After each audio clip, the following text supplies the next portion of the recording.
Let me say a few things about how this is going to work, and then we will formally kick off.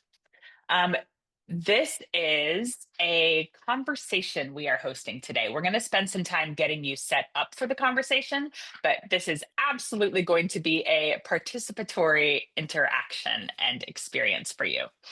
Um, at Trusting News, we learn as much as we can about how people decide what news to trust, and we help journalists and the public understand each other.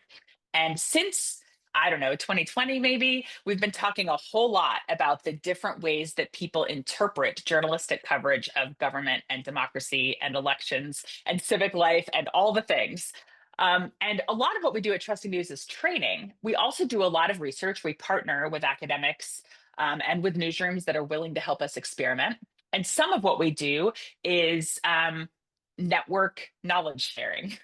We consider ourselves to be in a continual cycle of learning, and that's really what sessions like today's are about. We have some ideas and some curiosities and some things we want the journalism industry to be talking about, and we host conversations like today's to facilitate those kinds of sharing of ideas. So please feel free to introduce yourself in the chat and say where you're joining from. I'm on the west coast of Florida in Sarasota. And I've got a colleague here, Molly Muchna, who's joining from Tucson, and she's going to be paying attention to the chat.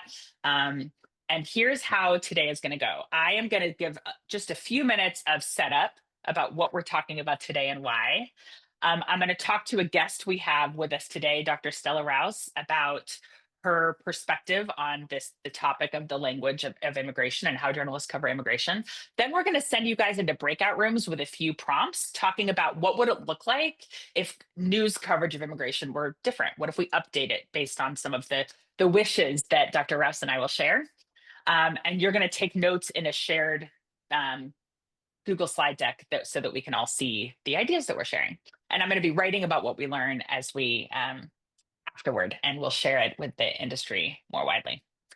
We are recording and we'll be sharing things that are in the slide deck. So feel free to attach your name to things in the slide deck or not, depending on whether you prefer to be identified. We will not be recording what happens in the breakout rooms though. So feel free to, if you don't want to be in a recording, feel free to keep your video off now, but please do turn it on if you can, or at least be available for voice chat when we go into breakout rooms in a bit.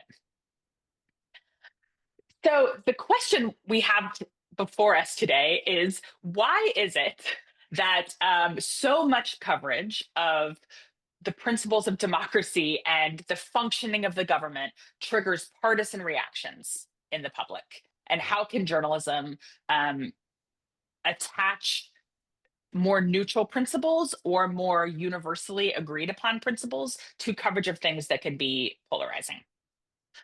We want to take that on one topic at a time, and we're starting this idea of a conversation today looking specifically at immigration. So when it comes to democracy, we tend to think, I was in a newsroom recently talking about sort of the value of supporting democracy and how important that is to journalism, and asking, like, how much room for debate do you think there is about what it means to support democracy? And often what I hear back from editors, like I did in this case, and from reporters is, well, everyone knows what it means to support democracy. And the challenge is that that's just not true. People interpret that really differently. And what role journalists play in a democracy is not always obvious. I don't know that we all agree on it, and it's not always obvious to the public. So I think if you get a group of journalists together, we are ready to talk about what it means to hold leaders accountable, to point out how democracy is supposed to function and deviations from that. We would love to help people understand, navigate democracy and take part in it, understand their power and agency in democracy. We'd love to explore who democracy is working well for and who it's not working well for. I think let me know, feel free to add in the chat if you have things that you think aren't articulated here that are the goals of journalism when it comes to democracy. When it comes to covering threats to democracy, which we so often have been in the last several years, that looks a lot of different ways. And we each, depending on how we see the world, are likely to rank the threats to democracy differently. But we hear a lot about things like authoritarianism, free and fair elections, dis and misinformation, censorship, the politicization of institutions, government overreach. But often our coverage assumes that when we say something like free and fair elections, that people understand what we mean by that and that we all mean the same thing by it. When in fact, if you ask people with different lenses on the world about what gets in the way of free and fair elections, they're going to talk about different things. Some people it would be election denialism and gerrymandering, and some people would point to election fraud and security, things like that. But the researchers are not confused about whether people understand the idea of democracy universally. I have a lot of social science researchers and partners I've been in conversation with about this, and they are so clear that journalists take for granted that people understand the principles of democracy or what democracy means consistently when in fact they do not. Press Forward actually commissioned some research recently looking at how we make the case for journalism. And this is not about the coverage of democracy. This is about journalism's role in a democracy. But it was just good to see again that their researchers found that using the word democracy to talk about journalism, like rah rah journalism, we support democracy, you should support us. There's a real disconnect between how people understand that and that we would be better off using different language. So the problem is that because journalists have a lot in common with each other and talk to each other all the time, our own understanding of what it means to support democracy or to cover democracy is not going to be representative of all the people we aim to serve. And we really need to be much more curious about how these concepts are interpreted by the public. So I follow a lot of folks who talk about this. Just a couple quick examples. Sharon said so on Instagram, does a lot of sort of civic literacy information, just really breaking down what is democracy as a concept in which citizens give the government sovereignty, right? The citizenry has the power. What do free and fair elections mean? Another example list, the UN Commission on Human Rights has a list of democratic principles. And it's just interesting to really dwell on, okay, what does freedom of association mean? What does the separation of power mean? What is the independence of the judiciary and checks and balances? What does that mean? And what would it look like for journalism to make those things more clear? So the questions that I am eager to address, and we'll get to some of this today, I hope, is how can we help people understand the basics of democracy? How can we depoliticize coverage of democracy and democratic issues and democratic principles and threats to democracy and root it more firmly in public needs to make it more hearable and relevant, hearable by and relevant to more of the country? We should care whether people can hear what we're saying and whether our coverage feels accessible to folks. And one way we need to do that is by using language that will help people connect to it. So I'm so excited today to introduce Dr. Stella Rouse. Hello, Stella. Hi, Joy. Hi, everyone. I was introduced to Dr. Rouse by another research partner, and the way that she connects the principles of democracy to immigration coverage just taught me a lot. And so I'm excited to share just a few minutes of her insights with you. Dr. Rouse, can you tell us just a little bit more about your background? Sure. So, as the slide says, I'm the director of the Hispanic Research Center, and I'm a professor in the School of Politics and Global Studies at Arizona State University.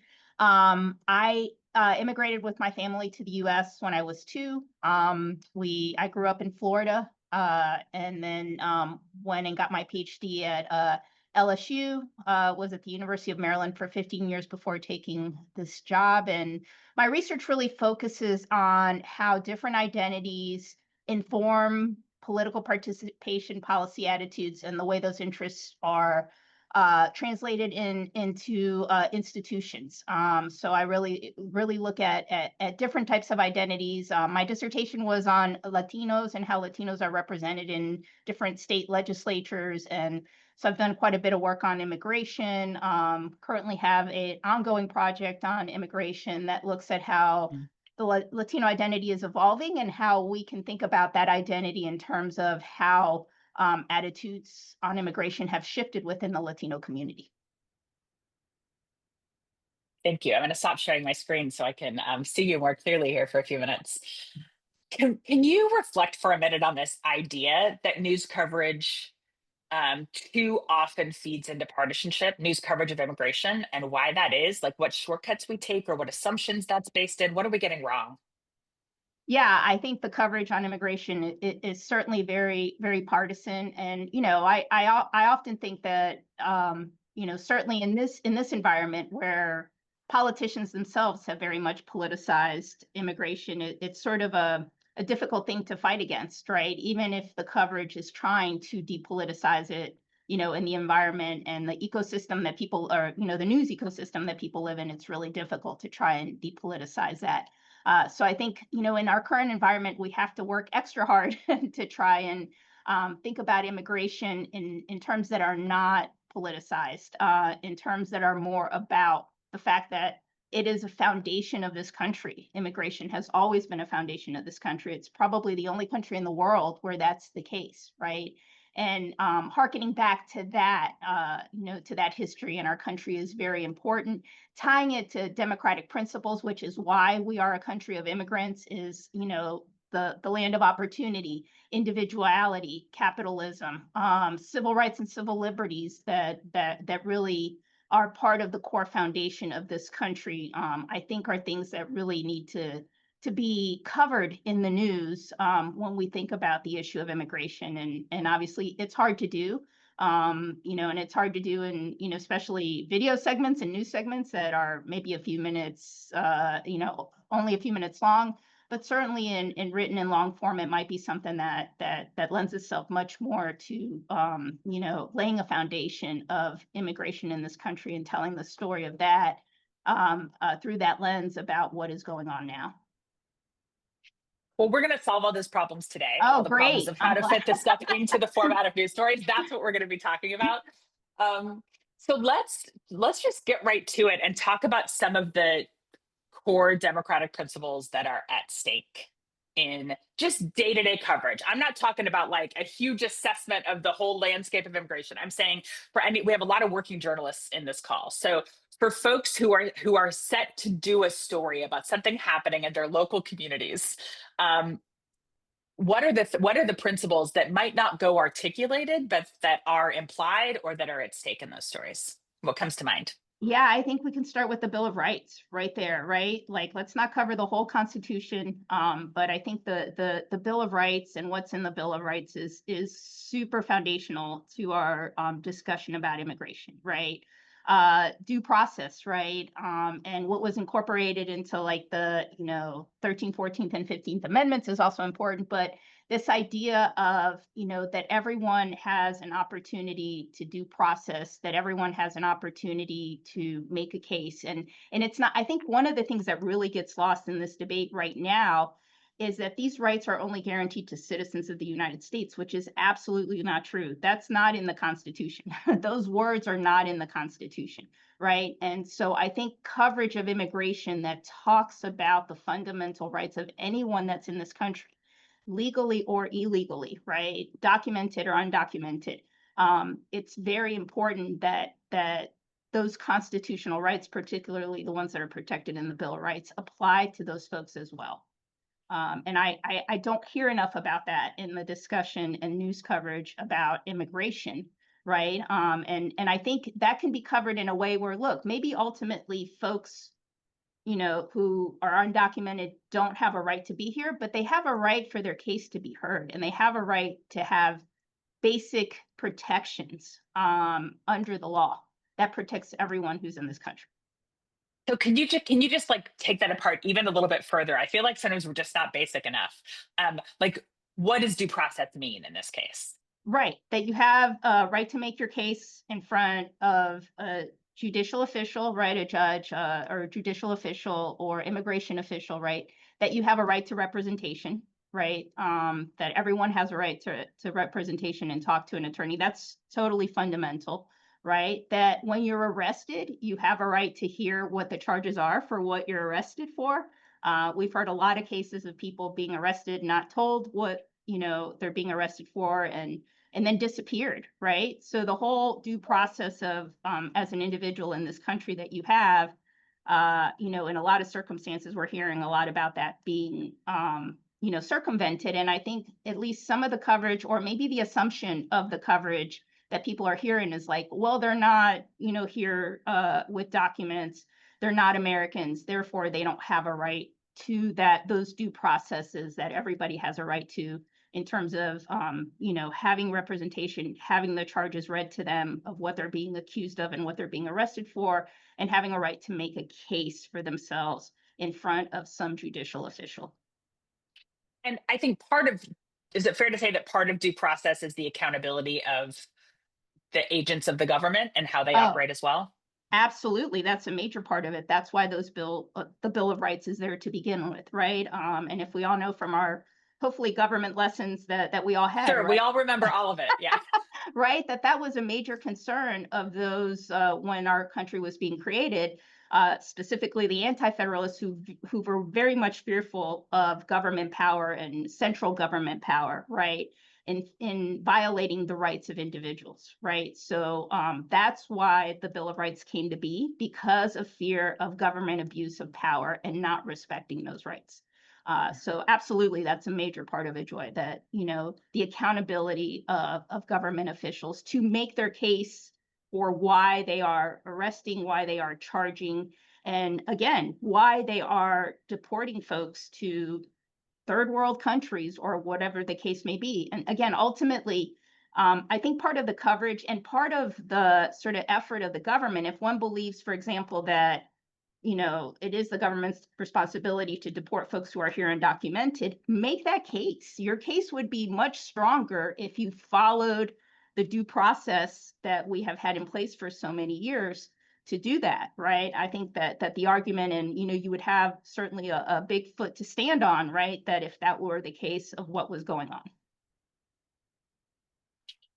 What about transparency? You've hinted at that a little bit, but we haven't said the word yet. In terms of how government operates and also who the agents of the government are and who they work for and under whose authority they're operating. Yeah, I mean that's very important, and it's something that many people have fought for throughout the history of our country. Is in order to hold the government accountable, we need transparency, right? And that's part of, again, in the First Amendment, and the right to a free press is so important because that is how accountability and transparency happens, right? Because the government isn't going to volunteer, and I don't care who's in power, right? The government to accomplish oftentimes what they want to accomplish, their main priority is not transparency, right?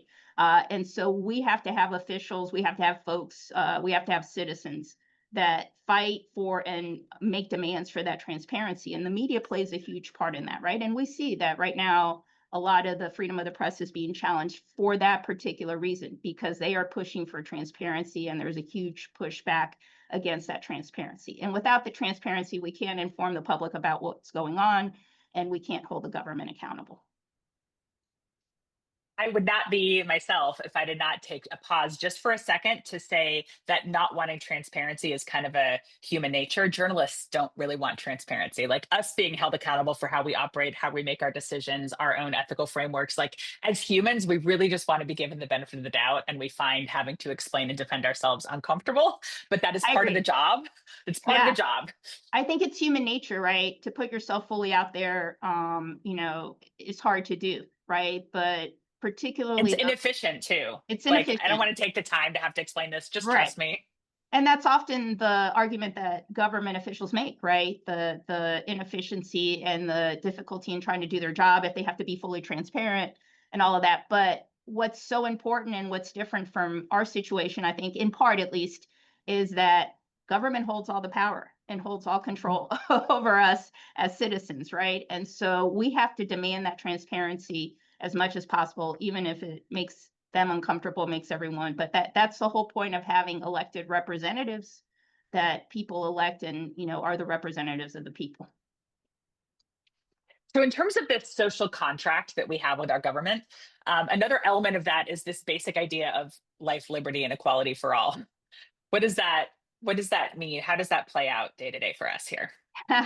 That's a good question, right? I mean, and that is foundational to this country, right? We go back to the, philosophers like Thomas Hobbes, who who put that forward, and who our founding fathers really leaned on in creating the Constitution, right? And the basic tenets and principles of what this country stands for. And I think oftentimes it's certainly in some ways aspirational instead of being in practice something that, you can say, well, everyone has the right to life, liberty, and the pursuit of happiness, and that the government is supposed to completely facilitate that. But what does that mean on the ground, right? And what does that mean to actually guarantee those rights? And so I think we've totally gone away from talking about that, except probably in political science and philosophy classes and things like that, rather than it being in practice in the way we, think about how the government should operate to protect and defend those rights for everyone. And I think here's also one of the things that happens is that we are so divided as a country on a number of areas, not just partisanship, although that's always sort of a catch-all for everything, but we're also divided in terms of the fact that we're a very rapidly demographically changing country, right, than the one that the founding fathers had when they started this country. And so it becomes very easy to say, well, rights for me, but not for thee, right? And so that is very important in terms of media coverage about the fact that, it is meant when it said life, liberty, defending of rights, the Bill of Rights, it's for everyone. It is not just for, those that have a particular skin color. It is not for those that come from particular areas of the world. It is for everyone. And so I think, having coverage that starts with that is really important, particularly for understanding an issue like immigration. And then just really briefly, I want to mention one that also seems key here, the idea of checks and balances and branches, holding each other accountable, providing that backstop. Yeah, again, very foundational, right? A lot of fears by our founding fathers about the runaway power of a president. The ability even of a legislature to maybe overpower the other branches of government. And so the checks and balances aspect of it, and the defense of those checks and balances is really important. The problem with that, and I think the problem with a lot of this that's going on, is that the Constitution is not very long, right? And it only has 27 amendments. So a lot of it was a framework about how we conduct our business as a country, with not a lot of guardrails. Checks and balances is one, but even when we think about checks and balances, we think about, well, what happens when one branch of government who is supposed to check another advocates that responsibility to do the checking? Well, where do I go to the Constitution to see how that functions, right? No, we don't have that. So a lot of it is, I always say this to my students, we're more a country of norms than we are a country of laws. And yes, for 250 years, for the most part, those norms have been respected, or when they haven't been, there's been others who have checked those abuses, and we found some sort of a balance. Right now, we are in a tremendous imbalance because we don't have the laws, the norms have gone by the wayside, and those checks and balances are not operating in the way that I think were intended to be operated. Okay, thank you so much for helping me set this up. Of course. I am going now to put you guys to work. So we are going to talk through what I'm going to ask you to do, and then we're going to put you in breakout rooms. Let's see, I lost my screen here. Okay. So what we would like to do is send you into breakout rooms for 15 minutes. You're going to talk to each other about how journalism could better highlight these basic principles of democracy day to day. And I'm going to give you some specific stories you can choose from that are pretty simple stories to read through. And I really want you to talk to each other about what would it look like for this story to inject different or more information as part of it. So we're going to invite you into this slide deck. Molly's going to stick the link in the chat, and you can open it up so you'll be able to see everything we just shared. And also there are links here to 3 stories. And what we want you to do in your groups, and I'll talk through an example in a minute. What we want you to do in your groups is pick one of these 3 stories that's interesting to you and think about how could we update this story? What would that look like? So I want you to think about just elaborations in the story. How could we add more information within the story itself? Do we want like a box next to a story or an editor's note or something that's going to kind of pull information out and highlight it, but not sort of within the narrative of the story? If you're more of a audio or video person, like is there sort of a reporter two-way situation or something in a newsletter maybe where you hear directly from the reporter about here's why we did this or here's sort of what was at stake that we had in mind as we were doing this story? Do you want to ask more questions of some of the expert sources you're talking to? Do you want to turn to someone like Dr. Rouse to say, okay, help me understand here why this matters or what's really at stake? Or do you want to create other supplemental content like social video or social posts you can swipe through that sort of explain kind of what principles are at stake in a story? What would that look like? So so we're going to go into breakouts in a minute. Here is an example of a story from my community. There's a great new investigative outlet in Sarasota called Suncoast Searchlight, and they had a great story about the Sarasota sheriff. Different sheriff's offices are deciding how and whether to participate with ICE, and the Sarasota Sheriff's Department is making a bunch of money helping with ICE. And so I read through the story. They have this great section where they are quoting somebody from the Bruckner Freedom of Information Project at UF saying, law enforcement has these powers. With that power comes authority, responsibility, and transparency. So there's a great start there, I think. I'm wondering what it would look like to say more, to get more specific. Like even if you just there's a lot there you can focus on. If you focus on the separation of powers, and you guys, I actually used ChatGPT to help with this. I put in what are the principles of democracy at stake with this story, and it did a really good job outlining them. So there are a lot of ways to sort of help us drill down further and be more basic. So could we say our government is designed to divide authority among branches? The separation of power means these things. When local law enforcement agencies take on federal immigration duties, it raises questions about the checks and balances. And in a democracy, the power rests with the people, and our job as journalists is to ask questions on behalf of the public. So how could we better articulate or more specifically articulate these principles? And then how do we put that in a box next to the story? Like here's why we're asking these questions or why we're doing this story. Could you have a bigger section of the story that says, here's why the public should ask questions about how law enforcement operates? Just sort of drilling down further into our right as journalists, but more importantly, as the public to ask these questions, why that's an appropriate part of this social contract we have with our government. If it doesn't feel right to do it in the story, could you include it in a newsletter, maybe just sort of an expanded section, or in a social video with a reporter or editor, or with a source? Could you say, I'm just going to ask you to, when you're interviewing a source, say, I wonder if I could get you to just articulate this more clearly and put that in a separate social post. So as you look at these stories and decide what you want to articulate, think about what misassumptions we as journalists might have about how these things are interpreted and whether everybody interprets them the same way or not, what the threat is, what's at stake. And think when you're covering something about what partisan reaction a story might trigger, who is likely to show up to the story with what lens, with what baggage, with what assumptions, and how could we, through the way we present the story, how could we invite people to approach it with a more open mind, tapping into things that feel more universal? So you're going to get into groups.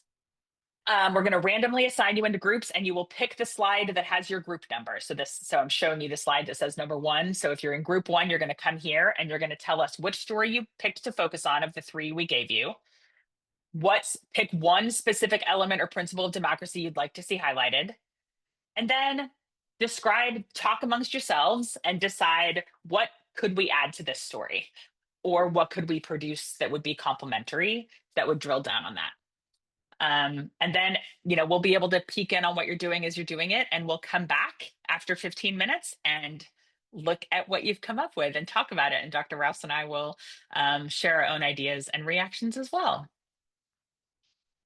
So, Molly, are we good for breakouts? Yep, I'm opening the rooms now, so you should get a notification to go ahead and join. And you should be in rooms with about 4, and if you have 5 other folks. Thank you. We'll see you back here in a few minutes. Welcome to those of you who joined us in progress. Thank you for jumping right in. This is so fascinating to see. And so what we're going to do for about 10 minutes is just look through what you shared and share some highlights of that. So it looks like each group picked either the Chalkbeat story about the teacher being detained or the NPR story about the unmarked cars. So let's start with the teacher. Feel free to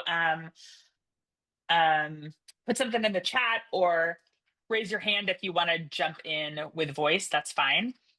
But what I see as I'm looking at this, and Dr. Rouse, I'd be fascinated to learn from you about what you see. But what would it look like? I mean, it looks like really at stake in this story are fundamental questions of like due process. Let's start with due process. And what does it look like? What would it look like to explain what it means to show up for one of the groups talked about the routine immigration visits. This one, group 3, says lying in ambush for immigrants who are fulfilling their legal obligations. The idea of like routine, that this is part of the immigration process. You had a strong reaction when I pointed that out to you. You like the idea of journalists explaining that more fully? Yes, for sure. That's really important as a baseline for understanding, holistically the story of what's going on, right? Hmm. Yeah. The yeah, that's so interesting. So some of you included, as we talk about what it would look like for someone to explain that, some of you talked about taking that question back to a source, like what do these appointments look like? What happens if somebody doesn't show up for one? Sort of a catch-22 there of do you show up or don't you? More reporting here, group 1 recommends to make the due process argument stronger, getting more information about the teacher's experience. Do we know why she was detained? Did you know that she didn't have a chance to make the case for why she was here? So either within the story or in a sidebar, it looks like here. Anything about format here? An editor's note clarifying the language. We're choosing to use this word because XYZ. Related links that add context, a follow-up story maybe. Just clicking through here. Oh, this issue of H1B visas and what they cost districts. Okay, and then the second story, I know we don't have a lot of time. I'm going to read every word of this, and I'm really, really excited about it. A couple of you chose the story about unmarked vehicles. Colleen says here, you have to be able to identify officers so you can vindicate your constitutional rights when they're violated. I mean, the basic idea, right, that you don't know on whose authority the agents of the government are operating. I think emphasizing that everyone has the constitutional right, like that, we talked a little bit about that, but like that should be an emphasis in stories. Because again, the assumption might be, well, they're undocumented, there's a different lane for them than there. No, these are basic constitutional rights that everyone is afforded. Yeah, that is probably the lens through which a lot of people are coming to this story, is like, well, but if they don't have legal status, then these things are due to them, or that feels more appropriate. And so circling back continually to that idea of what rights you have here by virtue of being in the country. That feels important. So some observations here is to get to that part about how this is a deviation from a norm and a violation of the social contract we have with the government, getting to that quickly in the story as opposed to context added at the end. How common is it for police to go undercover? I think that's a great basic question. Like, yes, sometimes agents of law enforcement don't identify themselves, right? That's appropriate in which cases? What are the norms and consistent values about why that is appropriate or not? Good, good. If there are things, we're going to run out of time, but if we have things that folks really want to point out, feel free to raise your hand or just come off mute.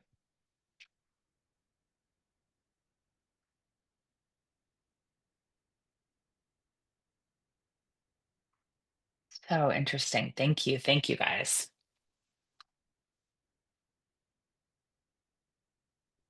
Um, I didn't yeah, mute go myself. I ahead. do have a question, actually. Yeah. From practitioners in the room in particular, is there an evidence-based understanding for which sources or profiles or types of sources readers trust most in this moment? Like, do we have a sense of, like, if the police are the one that's quoted, if it's the principal at a school, or if it's a lawyer, are they trusted the same as, like ordinary Jane or Joe in the community to deliver a present? Because I think there could be implications. And if like one of the goals is, oh, we need to do some educating here, we need to have like a teaching moment about what is due process, like trusted messenger. Who should do that? Yeah, Yeah. who should do I mean, that? you've tapped into something else we're actively looking into that is changing a lot, is that notion of expertise, right? When is lived experience a kind of expertise? When are degrees or journal articles a kind of expertise? What does that mean? I think, certain parts of the population still trust traditional expertise more than others, and trust in institutions is declining. So I think I don't have an answer for you, but what you've tapped into is really important. Journalists tend to rely on traditional notions of expertise, and we turned to the people we consider to be experts, and those people are not always the most trusted by some of the public that we aim to serve. And so yeah, you've touched on a core tension. George, go ahead. You are muted. Thanks. I just wanted to respond, Francisco. I think part of it, the answer is that it depends in terms of the public, what side of the divide you're on, who you're going to trust. And to your point, Joy, yes, instead of relying on the people who we typically see quoted in the news, talking to people in the community, the neighbors of people on both sides of the divide can bring more credibility, I think, to the story, and perhaps more trust. Yep. Thank you. And using language that people use when they talk about the issue. People don't all talk about these things the same way journalists do. All right, I could do this all day, but I want to respect your time, and we are going to wrap up here. So I just wanted to let you know, if you are new to Trusting News and if you don't subscribe to our newsletter, that is the best way to find out about both additional conversations we have along these lines, and also we will be sharing back what we heard today and recommendations that we have. So there's a note under each group slide. There was a note that said who participated here. If you are up for putting your name there so that I can circle back with you and maybe give you credit if you're up for it, for any of the ideas there. Otherwise, we won't name anybody without explicit permission, of course. But if you are up for me quoting you from those slides, or just naming the folks who participated, then please let me know. But we will, within a couple weeks, I think, be sharing out in our newsletter recommendations based on this conversation. And we have a quick survey, both about whether this was useful, and by quick, you guys, I mean like super quick. And all you have to do is answer 2 scale of 1 to 5 questions. But if you are willing, Molly's going to stick the link in the chat. If you are willing to also tell us why you think these conversations, like what you want newsrooms to be talking about, and also what other topics besides immigration you would like to see us take this approach with. There are a lot of elements of democracy at play in things we're all covering day to day. So what besides immigration would you like us to take on next? We would be so grateful if you would take just a minute before you sign off and fill that out. And then my email address is here if you have additional thoughts or just more to say, something you want to get off your chest, or wishes for how we at Trusting News would proceed with this work. I invite you to please get in touch. And we'll be sending the slide deck and the recording out to everyone who registered. And I'm just so appreciative. We learned so much. A core value of ours at Trusting News is to learn alongside the journalists we serve. And when we can get experts like Dr. Rouse to help us. Dr. Rouse, thank you so much for your time today. It's just such a gift. This is not your main job, I recognize. And so the fact that you're willing to help us grapple with these things and share things that we don't know, it's just really appreciated. So thank you, everyone. We'll let you sign off and enjoy the rest of your Thursday.